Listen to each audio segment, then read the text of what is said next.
आज हम क्लासरूम और शिक्षक के बारे में पढ़ेंगे।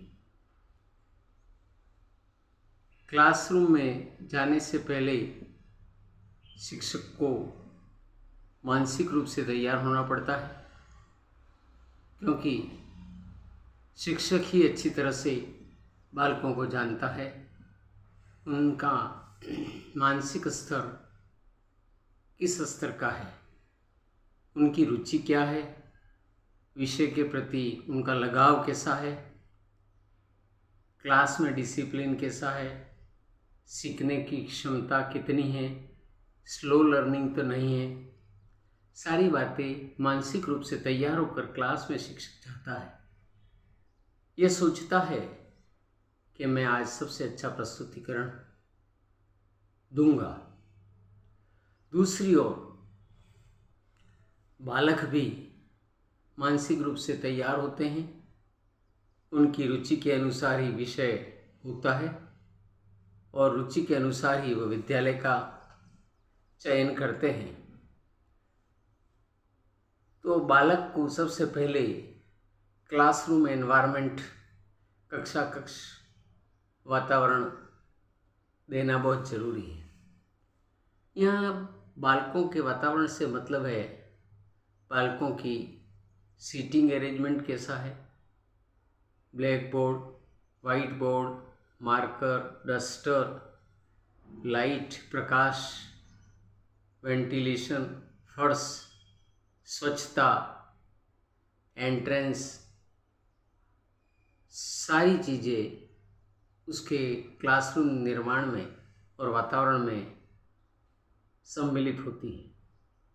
इसके अलावा सीटिंग अरेंजमेंट में जो कम साइज के होते हैं उन्हें आगे बिठाना है और लंबी साइज के थोड़े से लॉन्ग, जिनकी लेंथ ज़्यादा हो, पीछे बिठाना उपयुक्त रहता है।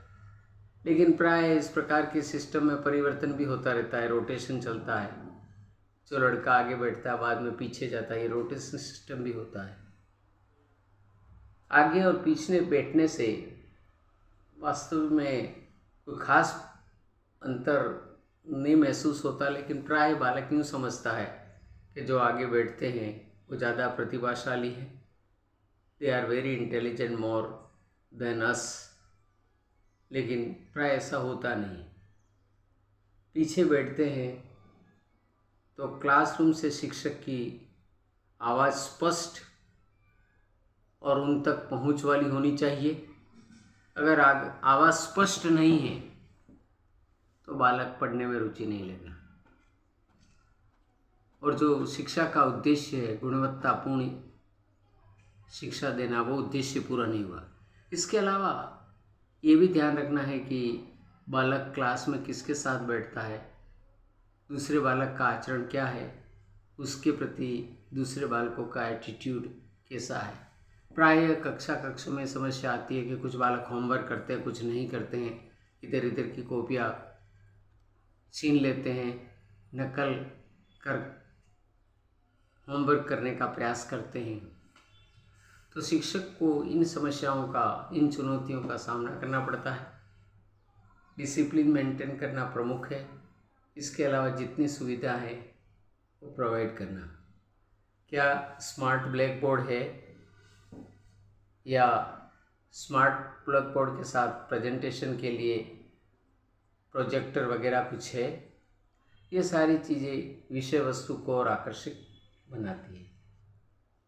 तो शिक्षण बिंदु, इसके लिए टीचिंग एड्स है कि नहीं, ये भी देखना बहुत ज़रूरी है।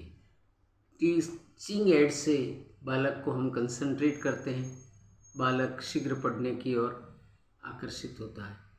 ये बहुत महत्वपूर्ण चीज़ है। इसके अलावा समय समय पर प्रधानाचार्य को उस क्लासरूम का ऑब्जर्वेशन करना ज़रूरी है। उसके पर्यवेक्षण के दौरान ये ध्यान होना चाहिए कि सफाई है या नहीं, पानी की व्यवस्था है कि नहीं, गंदगी तो नहीं है, पर्याप्त फर्नीचर है कि नहीं है, लाइट और ब्लैक बोर्ड की स्थिति अच्छी है। इसके बावजूद भी क्या होता है कि कमियां रहे तो शिक्षक का कर्तव्य, जो क्लास में जा रहा है, वह इन कमियों को दुरुस्त करवाए और सहयोग दे क्लासरूम वातावरण में। Thank you.